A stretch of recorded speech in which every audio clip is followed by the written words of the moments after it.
श्री स्वामी समर्थ. आजच्या व्हिडिओमध्ये आपण माहिती जाणून घेणार आहोत अमावस्या संबंधी.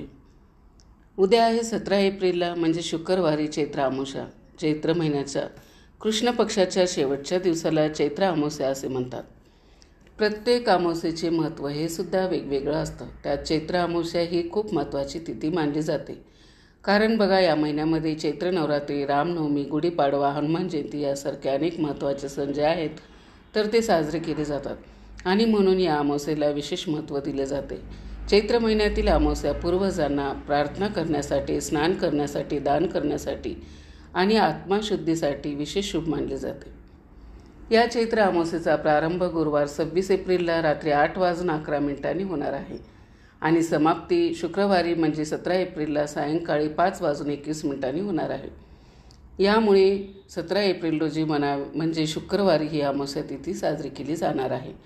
त्यामुळे जे काही उपाय सेवा असणार आहेत ते देखील आपण उद्याच करायची आहे. तर आता आपल्याला अगदी पहाटेपासून ते रात्री 12 वाजेपर्यंत कधीही उपाय आणि सेवा शुक्रवारी करता येणार आहे.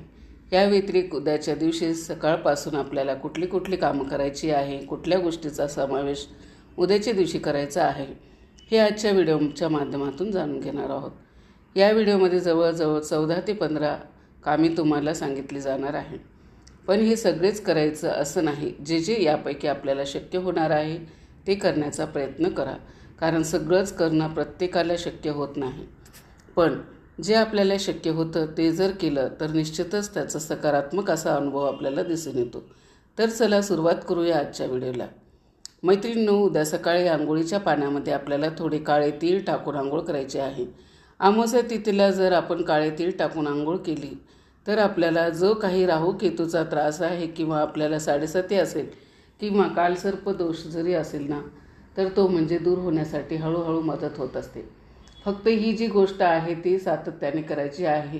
हे फक्त एकदा केलं आणि लगेचच दुसऱ्या दिवशी कधी काहीतरी चमत्कार घडेल असं कधी होत नाही.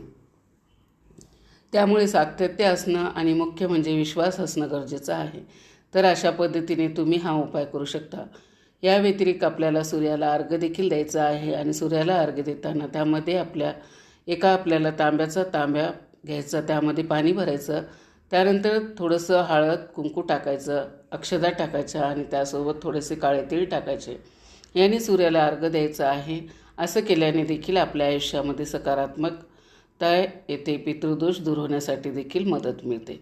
तसंच शनिदोषाचे देखील आपले जे काही वाईट परिणाम आपल्यावर दिसून येतात ते देखील दूर होण्यासाठी मदत मिळते. त्यानंतर पितृशांतीसाठी किंवा पितरांना देखील आपण अशाच पद्धतीने अर्घ्य देऊ शकतो. आता दक्षिण दिशेकडे तोंड करायचं, अशाच प्रकारचा एक तांब्या भरून घ्यायचा, त्यानंतर त्यामध्ये थोडेसे काळे तीळ टाकायचे आणि दक्षिण दिशेकडे बघून हे जल अर्पण करायचं आणि ओम पितृदेवताभ्यो नमः असं 3दा म्हणायचं.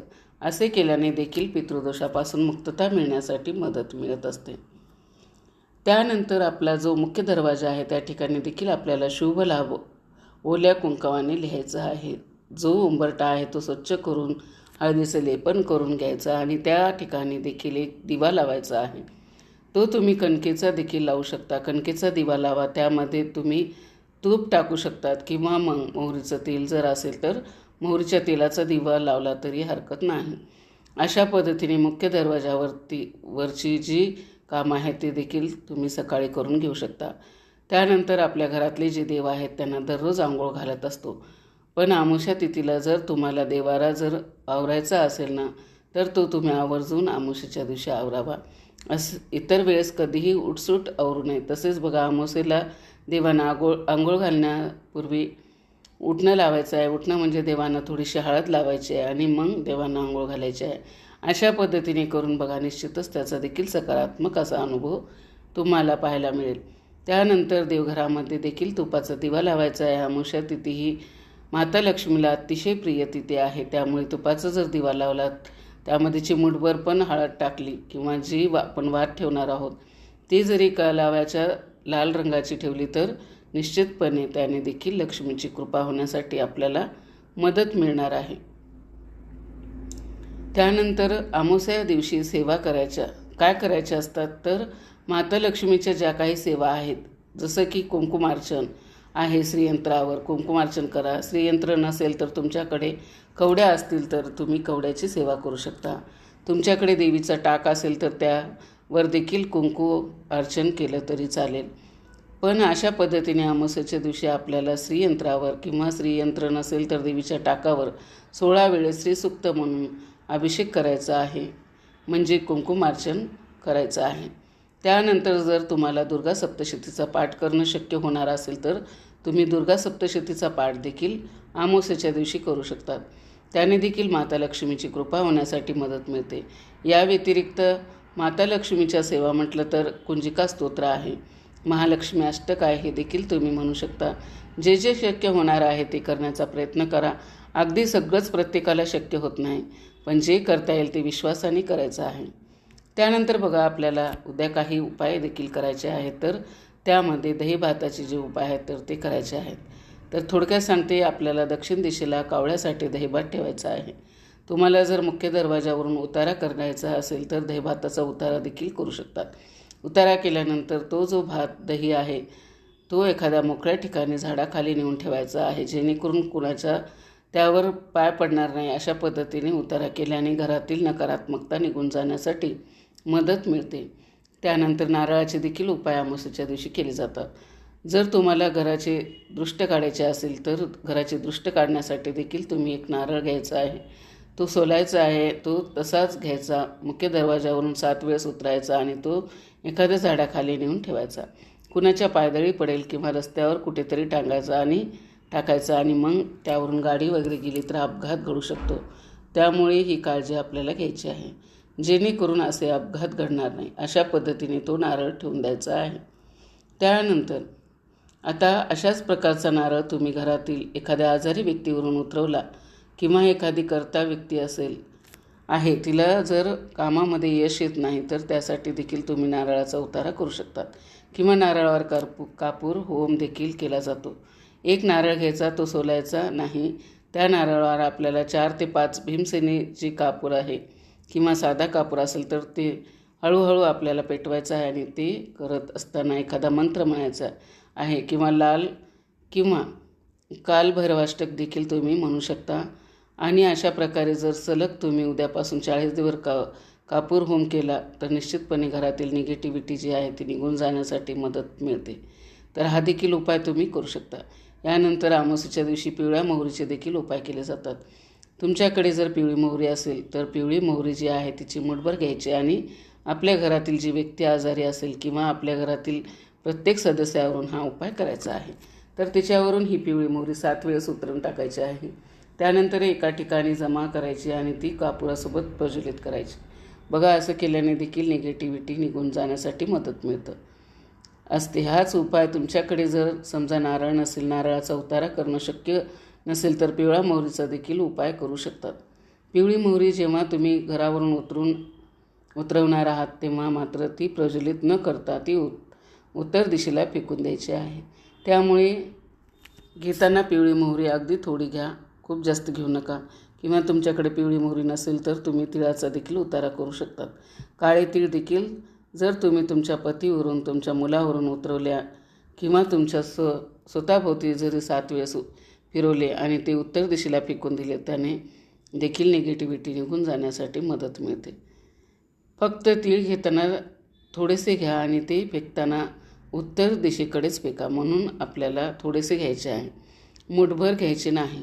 त्यामुळे घेताना अगदी 2-3 दाणे घ्यायचे आहे आणि अशा प्रकारे ते उत्तर दिशेकडे टाकून द्यायचे आहे.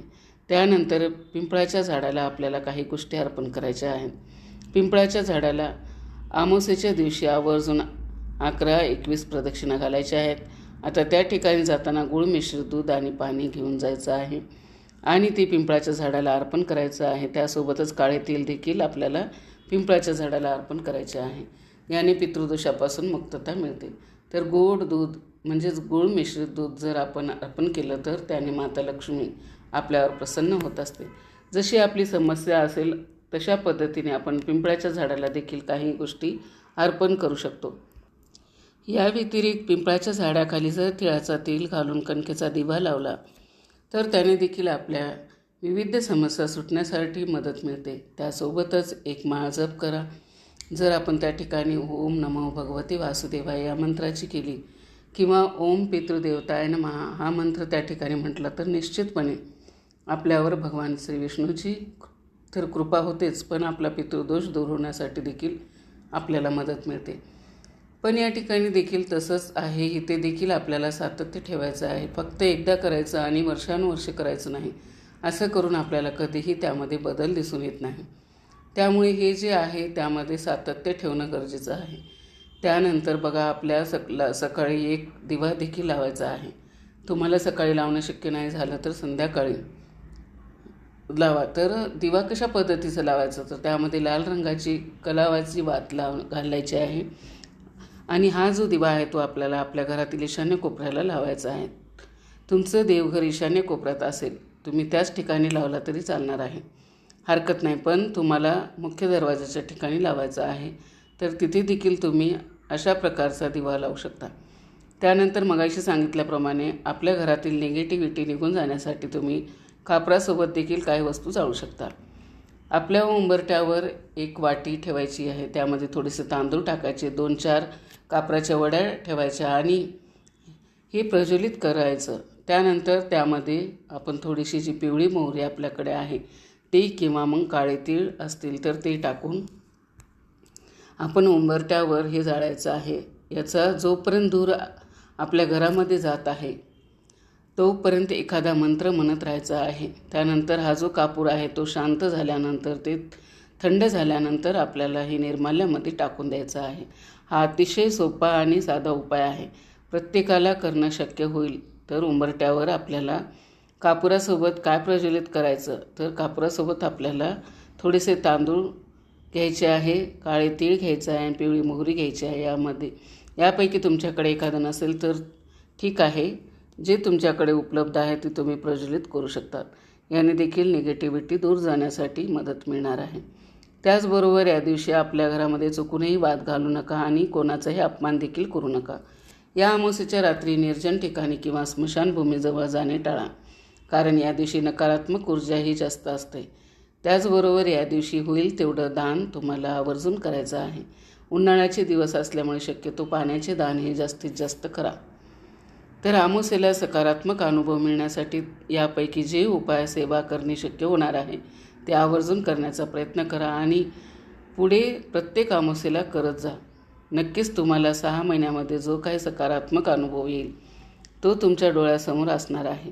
तर ही अत्यंत महत्त्वाची माहिती तुम्हाला कशी वाटली, आवडली असेल तर कमेंट करून नक्की सांगा. चॅनलवरती जर नवीन असाल तर चॅनलला सबस्क्राईब करा. शेवटपर्यंत माझा व्हिडिओ ऐकलात त्याबद्दल आपल्या सर्वांचे मनापासून आभार. श्री स्वामी समर्थ.